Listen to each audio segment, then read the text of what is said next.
Goeiedag, ek hoop dit gaan met jou goed. Dit is vandag donderdag 9 Oktober. Die tema vandag is Jesus stel vir ons 'n voorbeeld. En ek lees vir jou Matteus 14 vers 23.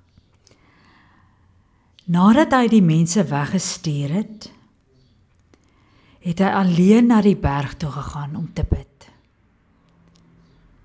Toe dit aand word, was hy daar alleen. Dinsdag het ons gekyk na Martha en Maria. Martha was besig. Daar was so baie dinge wat haar aandag vereis het. Maar Maria het alles laat staan en by Jesus se voete gaan sit en na sy woorde geluister. Daar was baie dinge wat ons aandag kan eis. As ek my nie doelbewus afsonder en stil raak nie, dan gaan ek 'n baie moeilike tyd hê om kwaliteit ontmoeting met God te hê. Jesus het 'n besondere besige bedieningsprogram gehad, maar het homself altyd weer afgesonder om tyd te maak met die Vader. Jesus het mense deur sy voorbeeld geleer. Dit het nie saak gemaak hoe besig hy was nie. Hy was altyd in noue kontak met sy Vader in die hemel.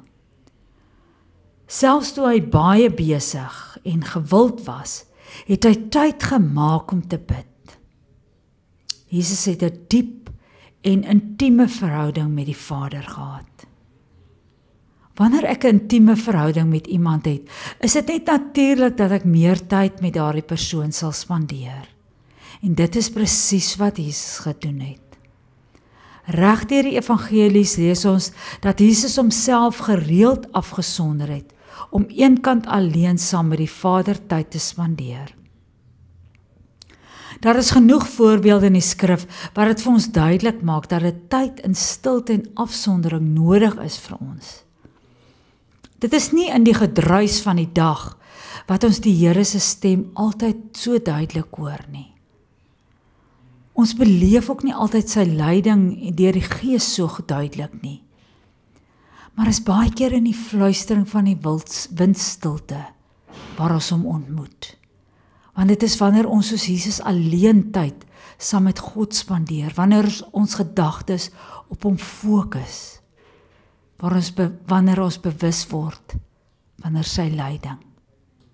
Daarom moet ons ook soos Jesus gereeld tyd maak om by ons Vader uit te kom en in sy teenwoordigheid te wees. Kom ons bid saam. Here Jesus, U het vir ons 'n goeie voorbeeld gestel, deur gereeld tyd saam met U Vader deur te bring. Ek wil graag U voorbeeld volg. Lei my in U voetspore. Amen.